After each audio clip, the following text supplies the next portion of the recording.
वाचो वेगम मनसः क्रोध वेगम हिंसा वेग मुदरोपस्थ वेगम एतान वेगान सहते यस्तु विद्वान निंदाचास्य हृदयम नोपहन्यात्। जो विद्वान उपासक वाणी का वेग, मन का वेग, क्रोध का वेग, हिंसा का वेग, भूख का वेग और जनेन्द्रिय जनित मैथुन का वेग जो सह जाता है, वही महात्मा निरंतर भजन कर सकता है, वही उपासक निरंतर भजन कर सकता है। नहीं, यही वेग आकर उसके भजन में अंतराय पैदा कर देते हैं। ये वेग वाणी का, मन का, क्रोध का, हिंसा का, उदर का, उपस्थ का यदि आप नहीं सहन करते तो ये आपके भजन में बाधा डाल देंगे, निरंतर भजन नहीं होने देंगे। दूसरा, निरंतर भजन करने में जो प्रभु कह रहे हैं आसीत मत्परः, मेरे परायण होकर भजन करो। अब इन वेगों से बचकर क्यों भजन में चलता है तो उसके अंदर एक बात आने लगती है, मैं अच्छा भजनानंदी हूं। जहां ये बात आई तहां वो दूसरों जो वैष्णव है, महतजन है, महात्मा जन है, वो टीका टिप्पणी करने लगता है उनकी। ये होता है अपने में श्रेष्ठ भाव आने पर दूसरे साधकों की, वैष्णवों की, महापुरुषों की, महतजनों की वो टीका टिप्पणी करने लगता है। ऐसा क्यों, ऐसा, ऐसा क्यों, ऐसा। ये आपके भजन को ही रोक देगा। निरंतर भजन चलने की तो बात जाने तो भजन से ही विमुख कर देगी ये वृत्ति। ये 6 बातें संतों के प्रति नहीं करनी चाहिए। वो वेग सहो और ये बात भूलकर अपनी वाणी पे न लाओ। बास निरूपण, किसी भी संत महात्मा वैष्णव के विषय में ऐसा कहना, ये तो महलों में रहते हैं या ये तो गांव में रहते हैं, ये तो इनको तो गंगा किनारे या स्मशान में कहीं खंडहर में रहना चाहिए, बाबा जी हैं ऐसे वैसे। वास निरूपण करना, तभी जब अहम जागृत होता है तो संतों के प्रति टीका टिप्पणी शुरू हो जाती है। वास निरूपण, किसी भी संत महात्मा वैष्णव के प्रति उसके वास के विषय में बोलना। दूसरा, ज्ञान निरूपण, किसी संत वैष्णव के प्रति ऐसा, ये पढ़े लिखे तो है नहीं, शास्त्रों का इनको ज्ञान तो है नहीं, भेष बना लिया, बस पेट भरण पोषण के लिए घूम रहे, कोई इनको ज्ञान तो है नहीं। क्या भजन करेंगे, क्या विचार करेंगे जब इनको पढ़े ही नहीं है, शास्त्रों का ज्ञान नहीं है, तो क्या ये भजन करेंगे। ज्ञान निरूपण। तीसरा, जाति निरूपण। अच्छा, ये अमुक जाति के हैं, हाँ तभी चाहे जितना बेस रख ले, नीच जाति का तो नीचे जाति का रहेगा ना। ऐसा महान अपराध, ऐसा सोचना, ऐसा बोलना, ऐसा देखना, ये महत अपराध है। और ये हम लोग ध्यान नहीं देते, फिसल जाते हैं। एक बार एक जगह महात्माओं की पंगत लगी हुई थी, तो उसमें एक महात्मा को पंगत लगवाने वाले में जो श्रेष्ठ थे, उन्हें एक थप्पड़ मारा और निकालने लगे। वहां हमको भी सेवा दी गई थी, पत्तल उठाना और पोछा लगाना बाद में। तो परोसाई जब होती थी तो उस समय खड़े रहते थे। तत्काल गए, हमने कहा आपने क्यों थप्पड़ मारा? तो उन्होंने जाति निरूपण किया कि इस जाति का है, तुम नहीं जानते हो, और ये साधुओं की पंगत में बैठा है, उनका आचार्य परंपरा का तिलक लगाए हुए है और भेष धारण किए हुए है। आप आचार्य परंपरा की प्रधानता रखते हैं या जाति की प्रधानता रखते हैं? वो महात्मा अश्रु प्रवाह करने लगे कि क्या मेरे को भगवान का भजन करने का अधिकार नहीं है? क्या मेरे को भगवत प्रसाद पाने का अधिकार नहीं है? जब हमें गुरु ने वस्त्र दिया है, भेष दिया है, तो हम संतों की सभा में उन्हीं की आज्ञा से बैठे हैं। वैसे हम इस योग्य नहीं हैं, पर बैठे हैं। उनकी दैन्यता देखकर तत्काल उनको हृदय से लगाया और उनसे कहा कि दोबारा ऐसी गलती ना हो। ये क्या मर्यादा है वेश के ऊपर? और उनके चरण पकड़े, एक बार इनको क्षमा करके आप बैठ जाइए, आप प्रसाद पा लीजिए। उस समय भागवती का आवेश में बोले, उनकी सामर्थ्य नहीं हुई, दोबारा उनको वो प्रसाद पा के निकले। मन में ठान लिया कि झोला उठाओ और भागो यहां से। नहीं, जहां संत का अपमान हो वहां नहीं टिकना चाहिए। तो भूल हो जाती है। राजसूय यज्ञ में भगवान ब्रह्मा से लेकर के सब ईश्वर कोटि के महापुरुष पधारे थे, जिसमें स्वयं सर्वेश्वर भगवान श्री कृष्ण विराजमान थे। और उस पवित्रता का क्या वर्णन करना, जहां साक्षात धर्मराज विराजमान है वहां अपवित्रता का प्रवेश नहीं हो सकता। लेकिन यज्ञ की पूर्णता नहीं हुई थी। यज्ञ की पूर्णता सुपच वाल्मीकि के चरण धोकर रसोई में पवाने से हुई थी। स्वयं भगवान श्री कृष्णचंद्र जी ने ऐसा आदेश किया था, जिन्होंने स्वयं गीता जी में कहा, चातुर्वर्णम मया सृष्टा गुण कर्म विभागशः। लेकिन यदि वो भगवद अनुरागी है तो चातुर्वर्णम मया सृष्टा का सिद्धांत नहीं लागू होगा। भगवान व्यास देव जी कह रहे, अहो वत्सो पचतो गरीयान यज्जिभ्यागे वर्तते नाम तुभ्यम। यदि राधा राधा कृष्ण कृष्ण जिभ्या से निकल रहा है, वो चांडाल भी है, तो उसका चरणामृत लेके पीना चाहिए। इसलिए हरिराम व्यास जी कहते हैं, व्यास मिठाई विप्र की तामे लागे आग, वृंदावन की स्वपच की जूठन खाइए मांग। व्यास रसिक ते ही बड़े ब्रजते अनत न जाए, वृंदावन की स्वपच लो जूठन मांगे खाएं। ये जाति निरूपण संत के प्रति करना महत अपराध है। और ये जब जाति का अभिमान बना हुआ है तो भगवत दासत्व का अभिमान कैसे आ सकता है? किसी भी मार्ग में हो, आगे चल करके सब लय हो जाता है। ये देहाभिमान के अंतर्गत आता है। देह ही तो जन्मी है जाति में, ये स्वरूपाभिमान थोड़ी है, ये देहाभिमान ही है। इसलिए वैष्णव के सबके एक ही गोत्र है, अच्युत गोत्र। अपने सब रसकों के एक ही गोत्र है, हरिवंश गोत्र। अगर हम जाति पक्ष में चले जाएंगे तो भगवत पक्ष से हट जाएंगे। तहां जाति कुल नहीं विचार, कौन सुत्तम कौन गंवार, सार भजन हरिवंश को।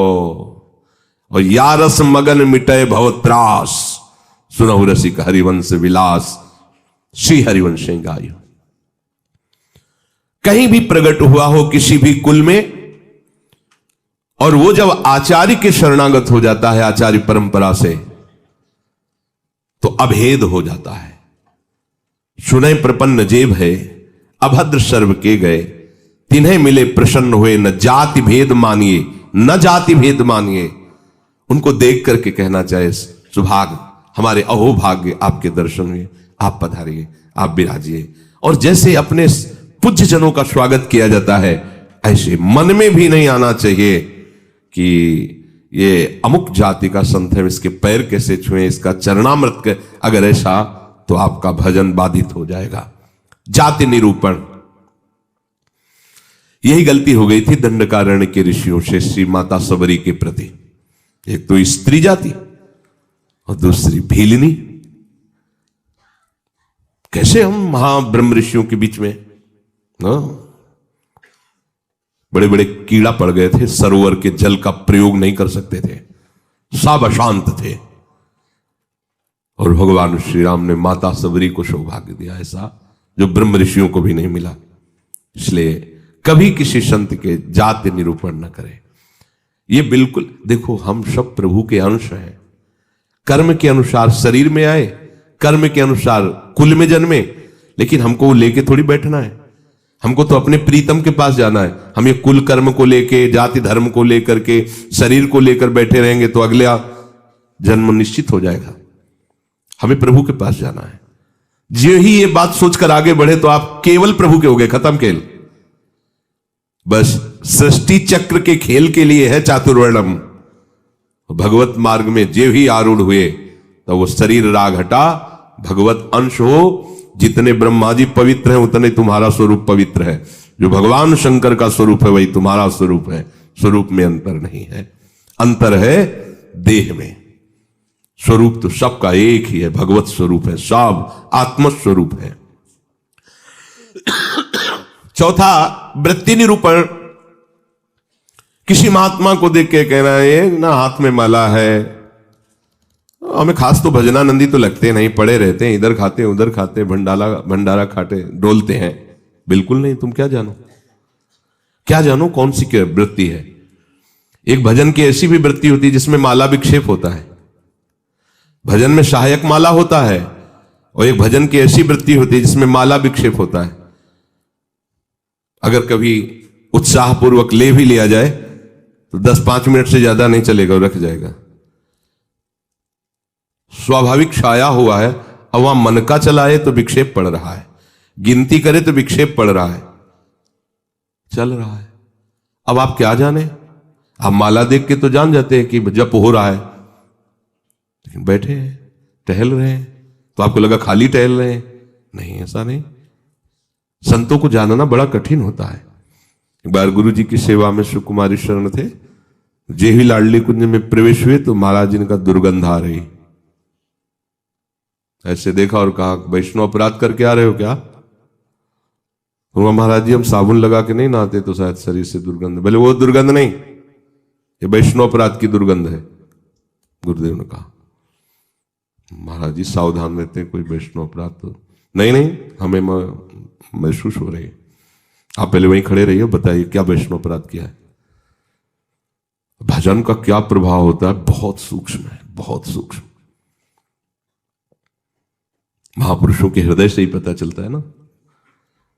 प्रारंभ में था तो पंडित बाबा की वाणी पढ़ी तो तन्मयता एकदम पंडित बाबा में हुई। तो दूसरे दिन सेवा में गए तो उन्होंने कहा कि हमारे चिंतन में कृष्ण बलराम आए, तुम्हारे सिवा और किसी का यहां आना नहीं है। तुम कहा महाराज जी पंडित बाबा का चरित्र पढ़ रहे तो एकदम उसमें तन्मयता एकदम। बोले हाँ तभी आया चिंतन।